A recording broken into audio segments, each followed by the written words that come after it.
मित्रों, आप सभी को यह ज्ञात है कि भारत की राजनीति की सबसे नई नवेली और अजब अलबेली पार्टी की मधुशाला का जो क्रम विगत कई दिनों से चल रहा है, उसके संदर्भ में कुछ तकनीकी बिंदु हम लोग निरंतर उठा रहे हैं।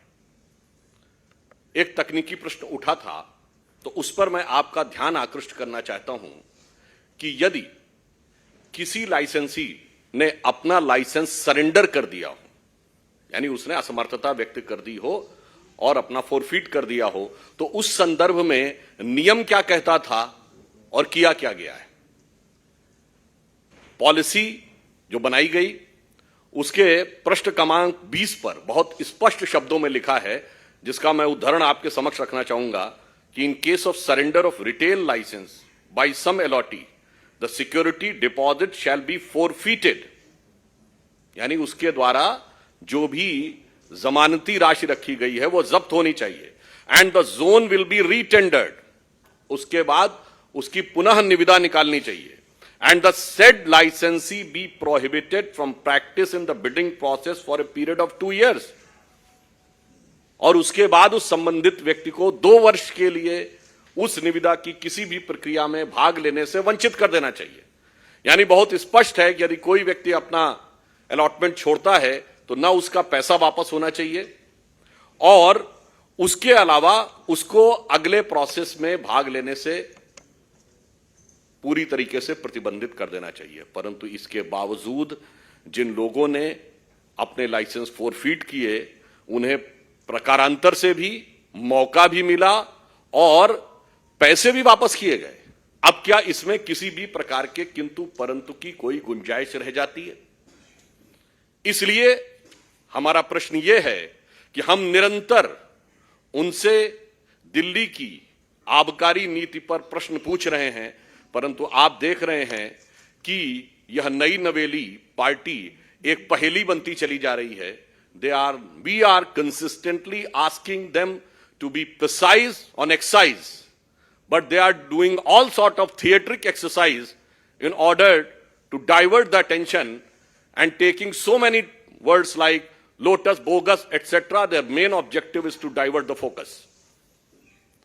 परंतु आप देख रहे हैं कि जब से हमने यह विषय उठाया है और हम निरंतर केवल बिंदुवार वस्तुनिष्ठ यानी point wise and objective question पूछ रहे हैं, तो वो क्या जवाब देते हैं? कभी न्यूयॉर्क टाइम्स की बात, कभी शिक्षा नीति की बात, कभी कट्टर ईमानदारी की दुहाई, कभी बिरादरी की दुहाई, कभी लोटस की बात, कभी बोगस की बात, कभी विधानसभा का सत्र, और आज राजघाट पर जाकर उन लोगों ने प्रदर्शन किया। मैं ये बताना चाहता हूं, ये भारत की राजनीति का अद्भुत उदाहरण है।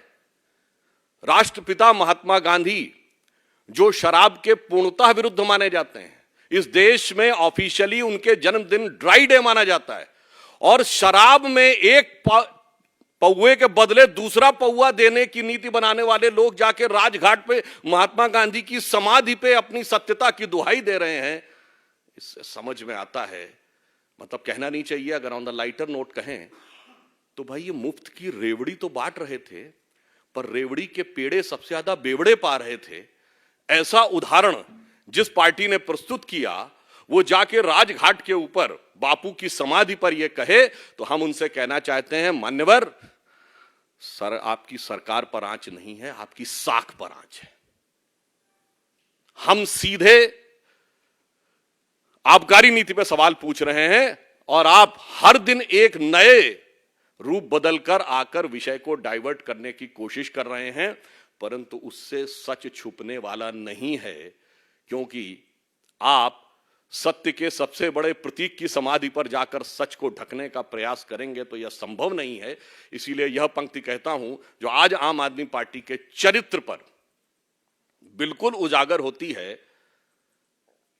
कि इस समय के सबसे अजीम शायर वसीम बरेलवी का है शायद ये, कि सच जरा सा घटे या बढ़े तो सच सच न रहे, सच जरा सा घटे या बढ़े तो सच सच न रहे, मगर झूठ की तो कोई इंतहा नहीं, और लाख चेहरे बदल के आ जाता हूं मैं, मगर ये आईना कमबख्त झूठ बोलता ही नहीं।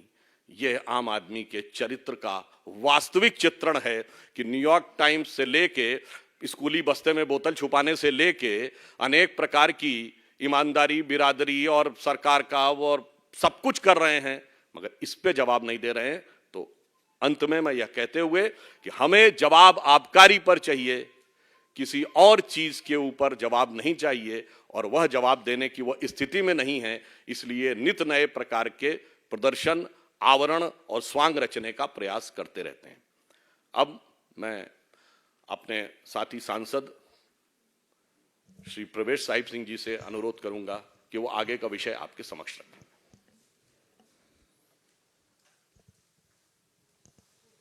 धन्यवाद सुधांशु जी।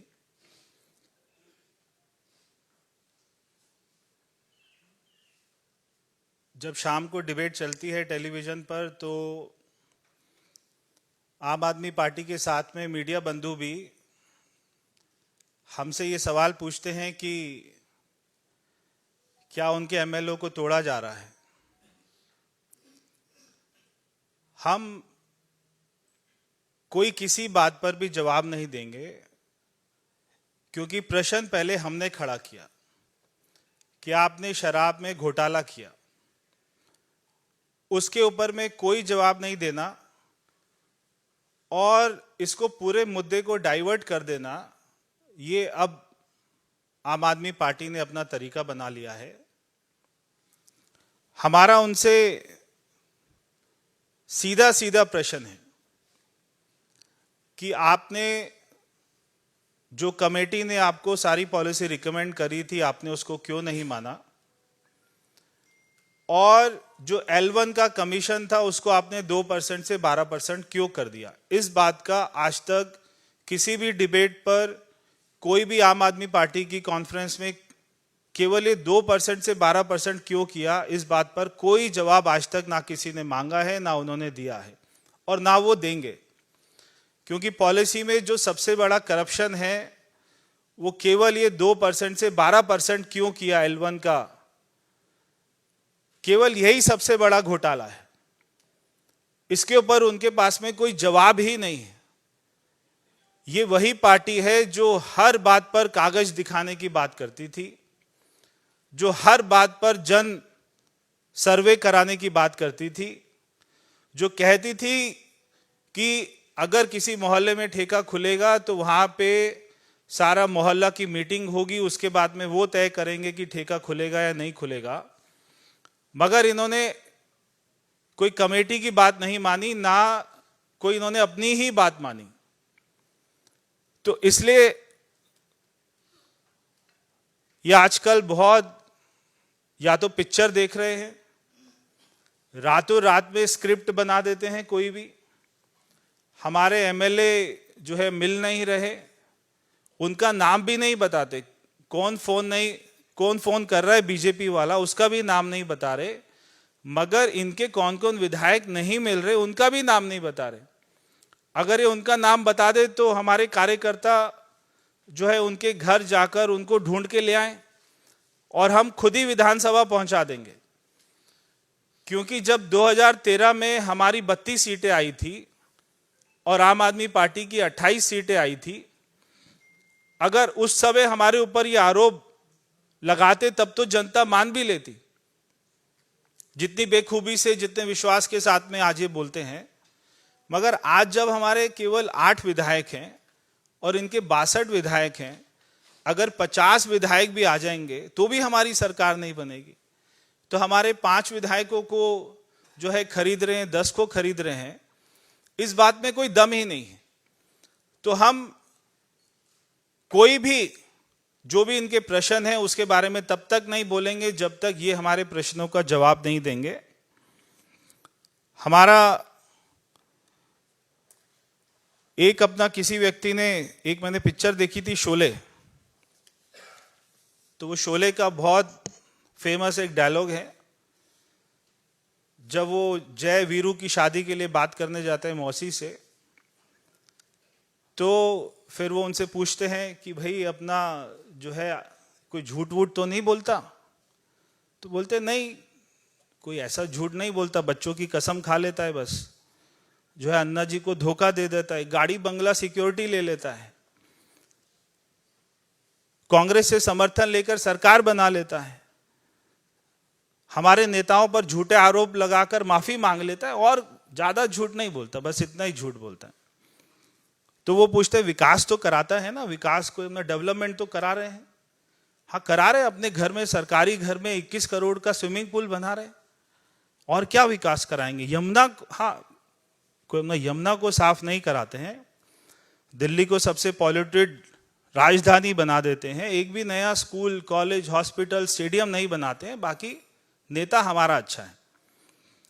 भाई शराब वराब तो नहीं पीता, ना ना ना ना, बिल्कुल खुद नहीं पीता है, मगर हमारे बच्चों को पिलाता है, 25 साल की उम्र को 21 साल कर देता है, रात को 3 बजे तक रेस्टोरेंट खुले, ठेके खुले, उसके लिए परमिशन दे देता है, शराब माफियाओं के साथ मिलकर घोटाला करता है, जो ठेके की संख्या है उसको डबल कर देता है, बस और कुछ नहीं करता। नेता हमारा अच्छा है। भाई अपना राष्ट्रीय सुरक्षा का तो ख्याल करता है, अरे बहुत बड़ा देशभक्त है, केवल सर्जिकल स्ट्राइक पर सवाल उठा देता है कभी कभी, और पाकिस्तान में इसकी बहुत तारीफ होती है, देश को दुनिया में बदनाम करता है, और दिल्ली में रोहिंग्यास को पानी बिजली मुफ्त मुहैया कराता है। नेता हमारा अच्छा है। भाई लोगों की स्वास्थ्य की चिंता तो करता है ना तुम्हारा केजरीवाल? भाई लोगों की नहीं करता है, अपनी तो खूब करता है। जब से मुख्यमंत्री बना है 35 किलो वजन बढ़ गया है। कोई हॉस्पिटल नहीं बनाया, कोविड में एक भी ऑक्सीजन कोई प्लांट नहीं लगाया। दिल्ली में 23,000 लोग जिस महीने मरे थे, उसी दिन उसी महीने में एक्साइज पॉलिसी लेकर आए। सारे मंत्रियों का इलाज अपोलो हॉस्पिटल में कराता है, सरकारी हॉस्पिटल में नहीं भेजता। दिल्ली में मोदी जी की आयुष्मान योजना को लागू नहीं करता। नेता हमारा अच्छा है। तो ये इनकी हाल हो गया है। आप इनसे केमिस्ट्री का सवाल पूछो, हिस्ट्री का जवाब देंगे। तो रातों रात में इनके एमएलओ को कौन अटैची में भरकर ले गया, कौन उनको बोरी में डालकर ले गया, कौन कहां ले गया, आप हमें बताइए केजरीवाल जी। अगर आपका कोई एमएलए नहीं मिल रहा है, आप हमें बताइए, हम दिल्ली पुलिस में कंप्लेंट करके उसको घर से अपनी गाड़ी में लेकर आपकी विधानसभा में आपके घर तक पहुंचाएंगे, सुरक्षित पहुंचाएंगे। आप उसका नाम, मगर नाम तो बताना पड़ेगा, कौन आपको फोन कर रहा है वो तो बताना पड़ेगा। आज इन्होंने राजघाट को, एक अपना राजघाट जैसी पवित्र स्थान को गंदा कर दिया है। तो हमारे कार्यकर्ता आज वहां पर जाएंगे, वहां पे गंगा जल का छिड़काव करेंगे, क्योंकि वो हमारे राष्ट्रपिता महात्मा गांधी जी जो हमेशा शराब का विरोध करते थे, आज उधर जाकर कम से कम ये पश्चाताप करके ये तो बताएं कि उन्होंने कितने सैकड़ों करोड़ का घोटाला किया है। वहां पर जाके तो माफी मांग ले। मगर इनको इतनी शर्म नहीं है कि ये क्या कर रहे हैं। इनको एक बात अच्छे से पता है कि केजरीवाल जी को, जो ये बार बार बोलते हैं मनीष सिसोदिया जी 2-3 दिन में जेल में जाने वाले हैं, ये बात इनको अच्छे से पता है। और मनीष सिसोदिया को ये बात अच्छे से पता है कि उसने फाइल पर साइन किए थे। चाहे ये जो मर्जी, जितना मर्जी अच्छा ड्रामा कर लें, चाहे एक दूसरे को ऑस्कर के लिए नॉमिनेट कर दें, मगर इनका जेल जाना निश्चित है। इनको जेल जाने से कोई नहीं बचा पाएगा, क्योंकि जांच एजेंसियों के पास में सारे सबूत हैं, सारे गवाह हैं, सारी डील, सारी ट्रांजैक्शन कहां कहां सारी रिपोर्ट है। इसलिए इनका बच पाना मुश्किल है। बहुत बहुत धन्यवाद। अगर सुधांशु जी को कुछ ऐड करना हो तो वो करेंगे।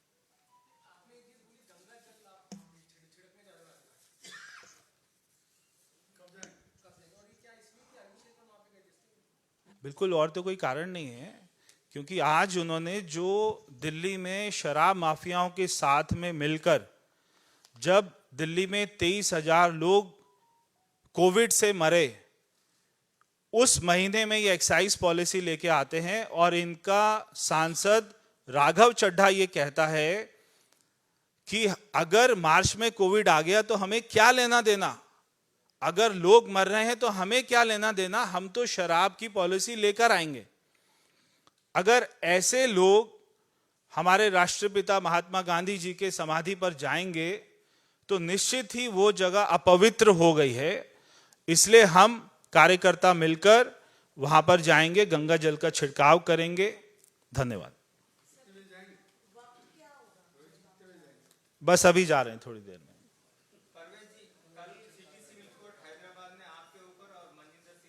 जी, थोड़े दिन आप जरा इंतजार कर लीजिए। जब हमने जिसका नाम लिया था उसके ऊपर में जब होगा नोटिस जारी जांच एजेंसी द्वारा, उनको बुलाया जाएगा, तब सारा दूध का दूध और शराब का शराब हो जाएगा।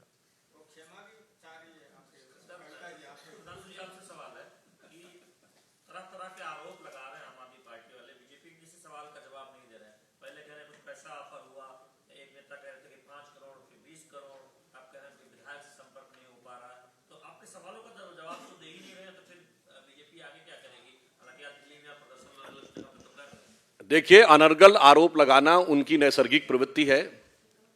न मेरी बात मानिए न उनकी बात मानिए। यह भारत की राजनीति की एकमात्र अद्भुत पार्टी है जिसने नेताओं पर अनर्गल आरोप लगाए और सर्वोच्च न्यायालय में जाके माफी मांगी। नितिन गडकरी जी के ऊपर, स्वर्गीय अरुण जेटली जी के ऊपर, इवन कांग्रेस के कुछ नेताओं, शायद कपिल सिब्बल जी और मनीष तिवारी जी के ऊपर। भारत के राजनीतिक इतिहास में राजनीतिक आरोप के लिए सर्वोच्च न्यायालय में जाकर क्षमा याचना करने वाली पार्टी के आरोपों को कितनी गंभीरता से लिया जाना चाहिए, मुझे लगता है इसके लिए किसी भी प्रकार के प्रमाण की आवश्यकता नहीं है, because it is duly certified in the supreme court of India. Neeraj Pandey जी।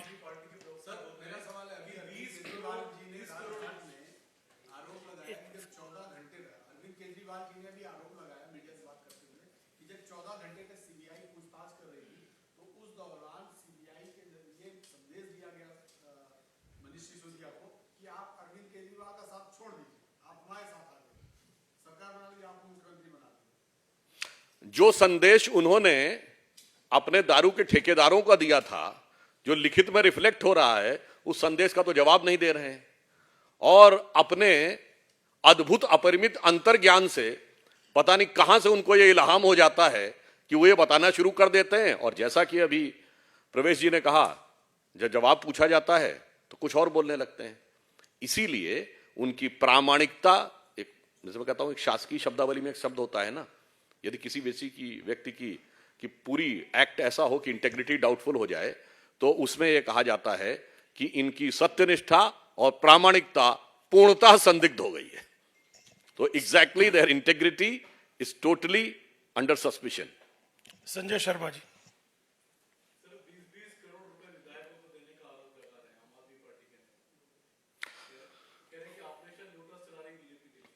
वो कह रहे हैं, आम आदमी पार्टी के स्वयं विधायक, बादलपुर से विधायक एनडी शर्मा ने 2020 में खुद ये बोला था कि 20-20, 25-25 करोड़ रुपए लेके केजरीवाल जी टिकट बांट रहे हैं। हमारा आरोप नहीं है, उनके एमएलए का आरोप है। भाई, अपनी पार्टी का तो जवाब दे दीजिए। मगर वो जवाब क्या देंगे? एमएलए ही नहीं, उनके तो संस्थापक सदस्यों का विश्वास भी अब उनके साथ नहीं है। बहुत बहुत धन्यवाद। नमस्कार, मैं हूं मानक गुप्ता। अगर आपको हमारा ये वीडियो पसंद आया हो तो इसे लाइक और शेयर जरूर करें। और हां, हमें सब्सक्राइब और फॉलो करना ना भूलें, ताकि आप देश और दुनिया की कोई खबर मिस ना करें। तो जुड़े रहिए हमारे साथ और देखते रहिए News 24।